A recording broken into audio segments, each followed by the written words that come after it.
Hey, what's up, everybody? Good talk today. You know who I am. It's Marcoso-Luis, and it's OneMicNite podcast. This is OneMicNite talk episode. I'm going to be talking with Shane Mark Tull. You know him as the author of the book, The Mental Health Pandemic. He's a licensed clinical psychotherapist, and we will be talking about self-identity and what your expectations are and the pressure that goes behind it, the mental health behind all the pressure you receive from trying to figure out what your identity is in life. So please stick around. This is OneMicNite podcast. I'm Marcoso-Luis. This is 17 years we're celebrating. So thank you for being on this journey. Also, down below, you'll see the link to the new store. I'm wearing the OneMicNite t-shirts, which you'll see later on in the episode. So stick around.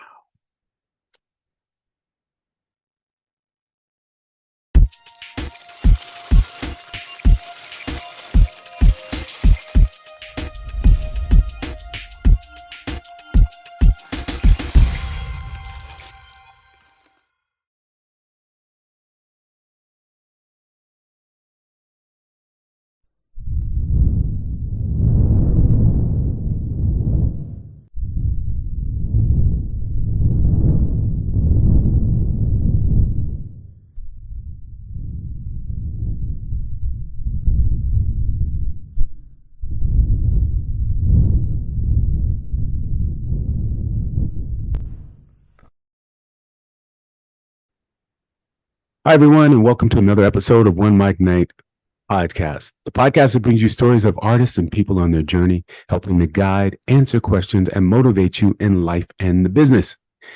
You already know who I am. It's Marcoso-Luis, and I'm back, and I want to thank you guys for all joining me. This episode is a OneMicNite talk. As you know, we talk about inspirational topics that help you in your daily lives. So I'm really, really happy again to have my co-host. It's Shane Mark Tull. He's a licensed clinical therapist and consultant, and he's also the author of the book, The Mental Health Pandemic. So please welcome him. How you doing, Mr. Tull? Hey, how are you? How's it in New York? New York is hot. It's hot Yeah. in here. Well, I'm going to just rub this in on you. Uh-huh. I'm in the BVI, the British Virgin Islands, the Right. island of Paula. It is beautiful. I just did a book presentation on my book, The Mental Good. Health Pandemic, and had a talk about mental health and mental health wellness. So, and now I'm sitting with you right after this. I'm heading to, can you hear me? Yes, we can now. So, how have you been?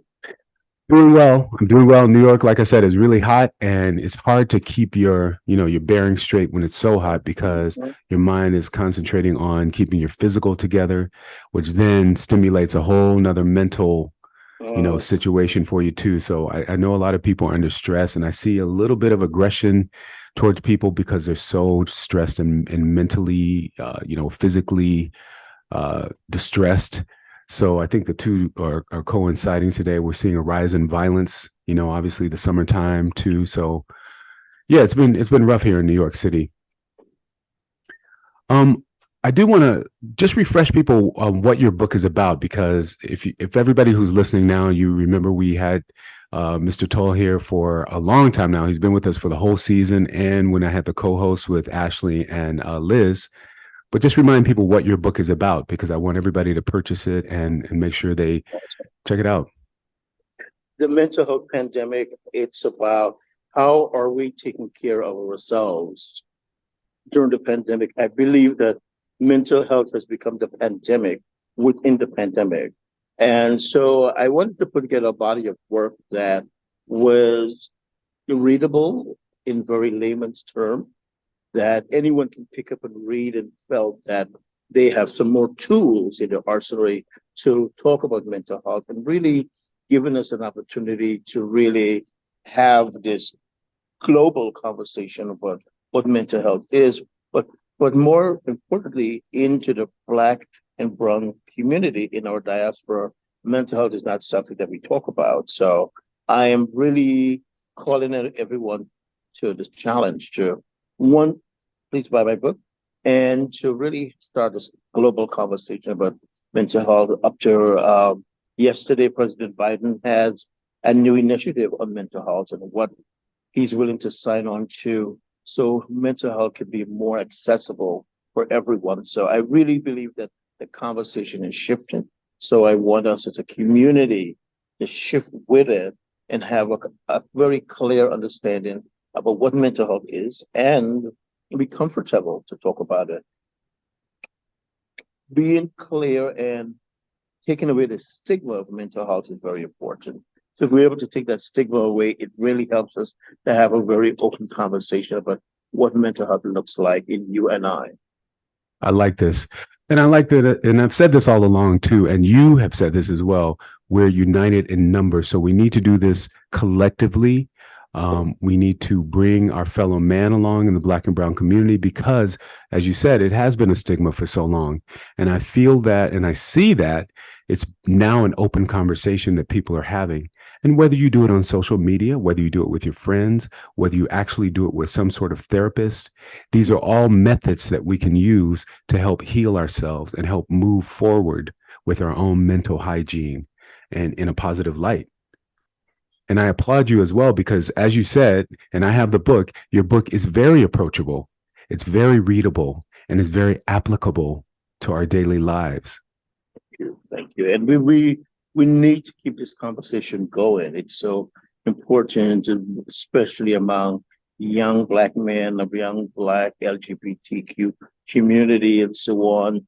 It's really important that we as men especially have very open conversations. In the Caribbean, I just did a workshop today on mental health, and the men in this session really value the conversation because for them, this is the first time they've had the opportunity to talk about the things that they're scared of, they're scared about, and things that really matters to them. Remember, men, we don't have a lot of agency over our emotions. We do because we don't have a lot of opportunities to express those emotions in a safe space. So creating safe spaces for us is important. I encourage them to have conversations about health. There's a large population of Black men just dying with massive heart attacks with no warning, and maybe they were warning, but they didn't go to the doctor. So I encourage them start a conversation and asking your friends, when's the last time you went to the doctor? How are you feeling? Have you talked to a therapist? Are these things that, what are some things that you're concerned about as you become 50 or over 50? So these are some of the conversations I think as we approach them and be more honest about them, we will be galvanizing people around the topic of mental health. And we're able to have a very cogent conversation, a clear conversation, and hopefully it will drive the momentum into more people seeking mental health services. Absolutely.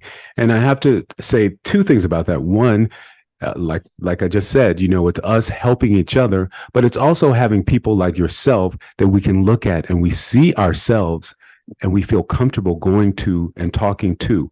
A lot of times maybe I wouldn't feel comfortable as a Black man going to a white therapist, a white woman therapist to talk about problems because I feel like maybe she wouldn't relate, or maybe she's judging me, or maybe she's, whatever. There's no connection. Not aware. Or not aware. Not aware of your culture. Exactly. Cultural competency is important. That's why representation matters. It matters when you walk into a mental health expert office and they look like you. Absolutely. That alone communicates, I think this person will understand me. Right. And that takes off a lot of the stress. Absolutely. I want to talk a little bit about today, what is self and our identity related to self and how much pressure we put on ourselves based on, what society expects or what our parents expect or what our spouses expect. I kind of want to start off by telling what the definition of self is, or you could do that. I could do that. It is a person's being that distinguishes them from others. And it's based on your own introspective. So what is your identity? What is it that makes me different from the next person? Self is that unique characteristic That's you. Yes. There's no one else like you. You are an original, and you get to create from your spirit, from your soul. And that's what makes you authentic. Self is what makes you authentic. So how do we integrate all of ourselves into the centered person? Because we are ourselves as parents and siblings and partners.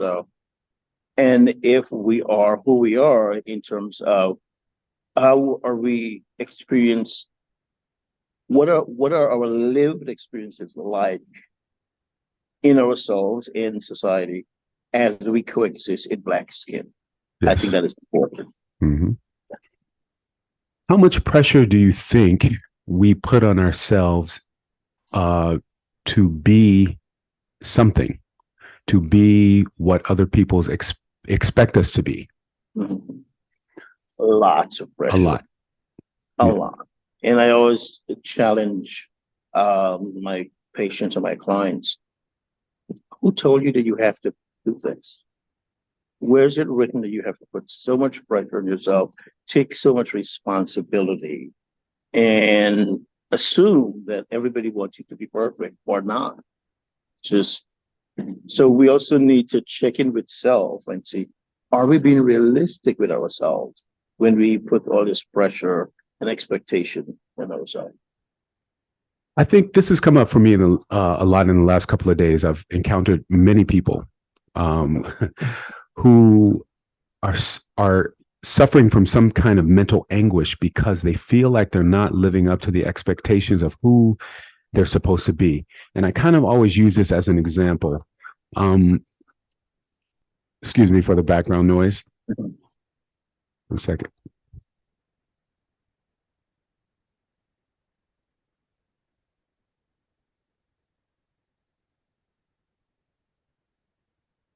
I kind of use this as an example to people when I'm talking about it. This is our perfect self. This is what we think our perfect self is. This is who we are. We're always trying to reach this point, but we're never going to reach it. We put so much pressure on ourselves to get to this point as we're going along the line. We're never going to reach that point. And it becomes so difficult for us to, navigate through our lives because we feel like we have to be this. So say, for instance, I want to become, your parents tell you you have to be a doctor or you have to be a lawyer. You have to be something. So you're always trying to reach this point and make straight A's and get through school. And there's so much pressure on you. But instead of them saying, what do you want to be with your life? It's more important. Who do you want to be with your life? The who part is the important part as you navigate your way in this trajectory of becoming something. But at some point, you have to find that self. And I think self-actualization happens when we stop looking for perfection. Yes. Yes. Exactly. We're human. We are flawed, but we're also perfect in our own ways. Right. So perfection is this thing that I don't know why we fight for or fight after or just run after when there's no such thing as perfection. Right. Because we're human. And when you get to that point where you realize that I'm a human being, I am flawed, and I'm perfectly imperfect, and I'm okay with that. Yes. I'm okay with that. I Absolutely. don't have to impress anyone. I don't have to be anyone's hero. I am my own hero. And it's not being selfish or being an idiot. It's being smart. It's not allowing outside forces to influence how you see yourself or how you feel about yourself. If you put something in Facebook and you didn't get 200 likes, it's okay. Absolutely. It goes back to what we said before. It's the introspection and finding out who you are to find your true self. You just mentioned it, social media. That's one of the biggest culprits. Yeah. Right? Where Yes. people are posting on social media all these perfect lives, a beautiful car, beautiful home, perfect job. You can do this. I'm this, and you should be this. You can do this too. So we're always grasping and reaching, to be better, to be perfect, to be, when we lose the essence of who we are. We're trying to reach this fantasy world that may not really exist, or exist for a small percentage of people. And what happens when we realize that does not exist, or you fail just in thriving and trying to get there, and it didn't happen, or it didn't happen the way you want. The way you wanted it. One of the other things that sometimes we're not mindful for the things that are in our lives that we should be grateful for. Absolutely. We so aspire to be like somebody else, or this person on social media. Like, everybody wants to be an influencer right now, so everybody's important and fabulous. And the reality, we all are. That's fine, but it doesn't mean that you have to have 500,000 followers or 1 million followers to be important. Absolutely. I ask you, what happens when that does happen? When you're reaching for all those things, what does it do to you? What does it do to the? It destroys us. Right. It destroys us. That's why you see the maladies comes out in drug use and alcohol and sex and gambling and running up your credit cards just because you want to give this appearance thereof. Right. You're perfect just as you are.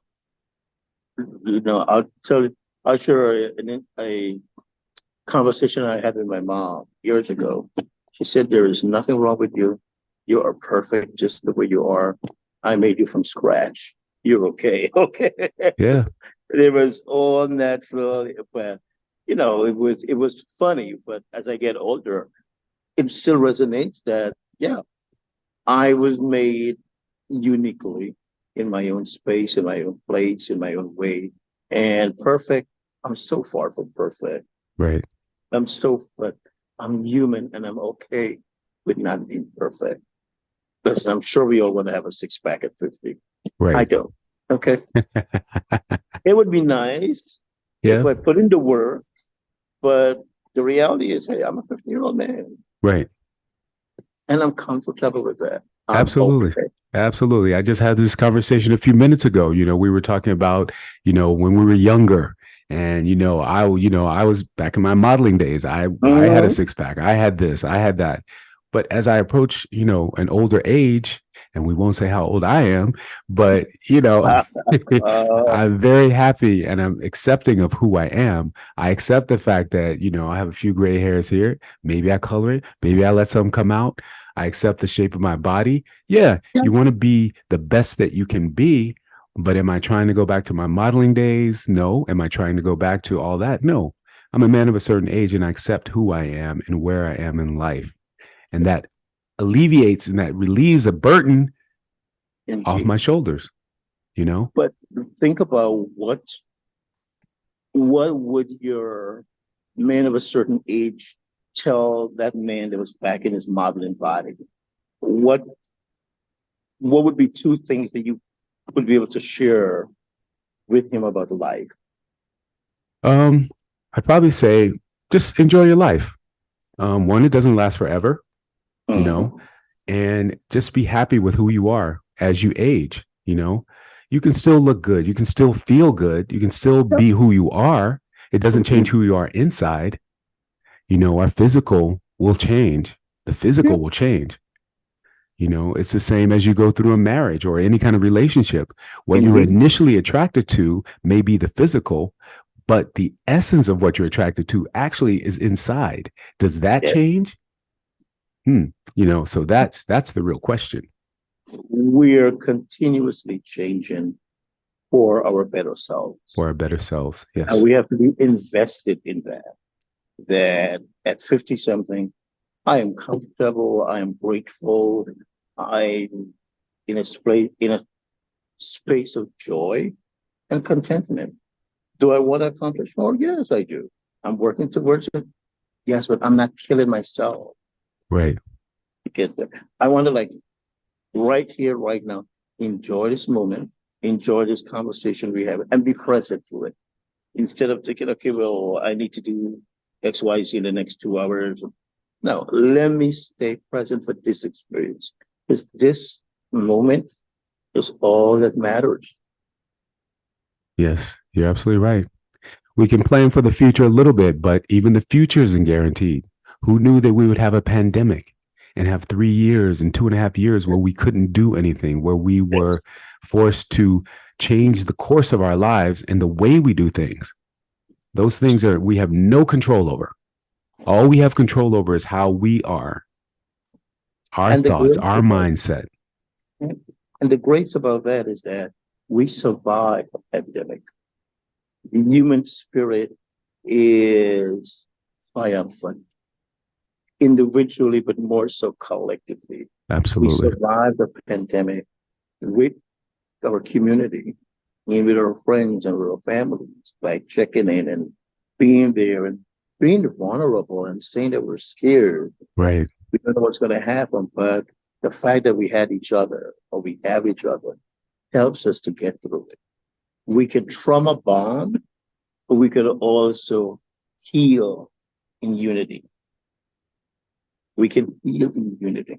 I Right. think what happened during the pandemic and George Floyd, the pandemic was horrible. George Floyd was horrible. What happened to him was horrible, but also what happened to humanity after that is was beautiful. Because Beautiful. we Yeah. came together, we stand for what's right, we stand for justice, and we held people accountable. And we also validated ourselves as Black men that we matter, Yes. that our Absolutely. voice matter, our feelings matter, and we're valid. We're, we validated each other, we uphold each other, but we also held people accountable for how we will be treated. So that experience was very uplifting for a lot of Black people around the world. I would agree. I would agree. We saw that around the world in every country, Yes, you know, yes, people yes, joining together and, and we've said this before, even our allies joined yes, in. So yes, the awareness that we created in that yes. whole movement, and it still exists today. We've seen some deconstruction in certain ways, which we talked about affirmative action, Yes, but yes, yes, yes, there's yeah. also an increased awareness. It's and it is, and but what I believe as well is that in this moment as well that we're in, with all the attacks and um, affirmative action and uh, abortion and all this awoke mentality that we're being accused of, and this nonsense that's going on in Florida, it is important for allies to stand up and talk loud. Absolutely. Yes. Martin Luther King said it was not the loudness of our enemies that disturbed me. It was the silence of our allies Hmm.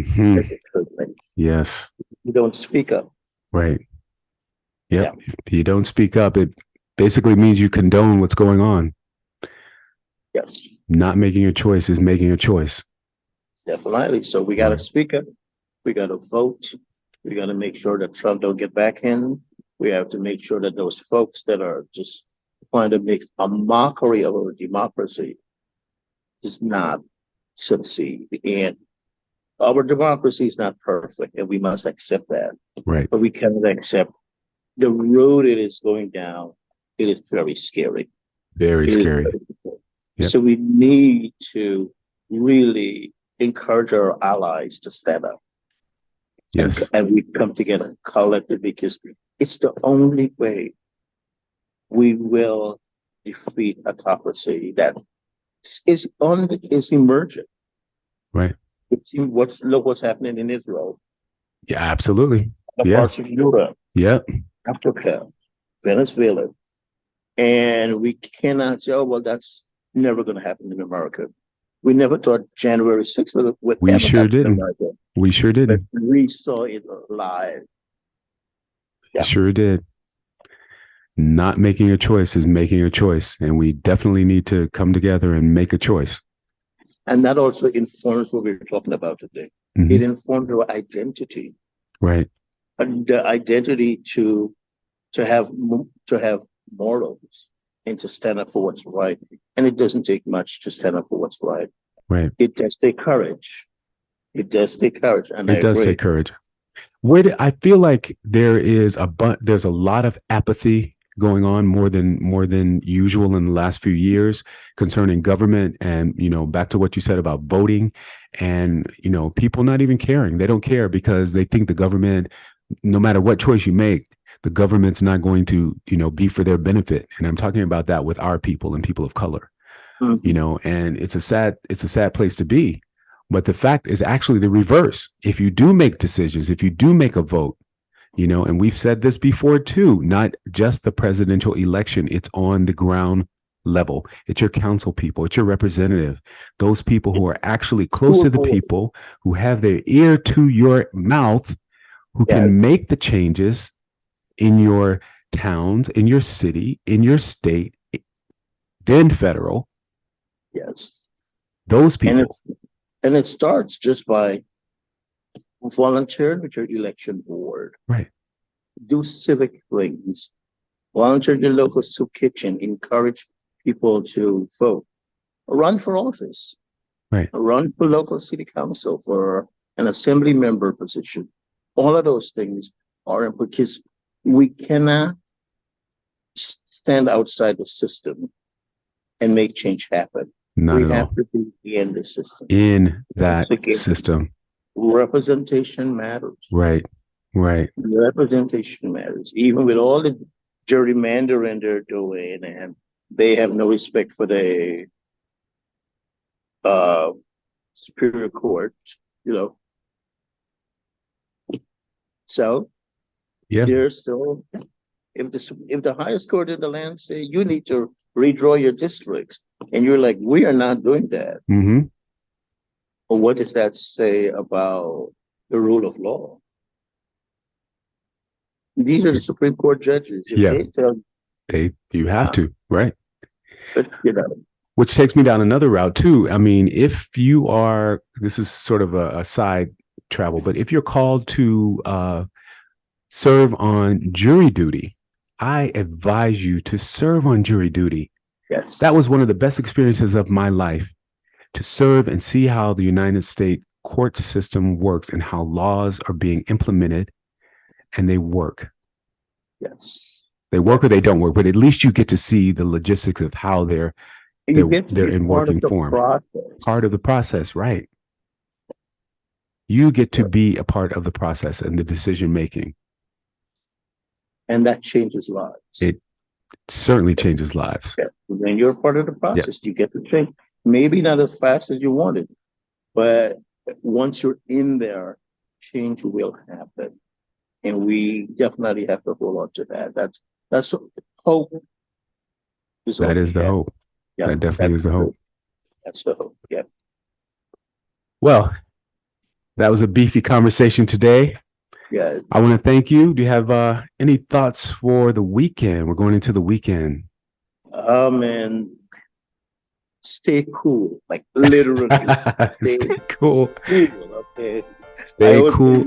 Would be gentle to yourself, but this week, hashtag stay cool. Like literally, stay home, drink lots of water, hydrate.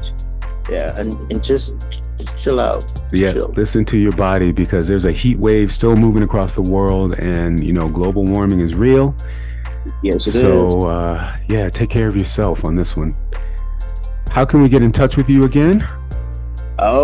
Reach out, Shane Tull at Facebook, as well as Tull Clinical Psychotherapy on Facebook and Instagram.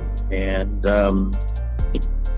the book is on Amazon. It's doing well. Please continue to buy, and thanks for your support. I'm in the BVI, and I met someone that from another country, that someone from here sent her the book, and she was so inspired. So I love it. Literally had the book, so I got to do an autograph. So yeah.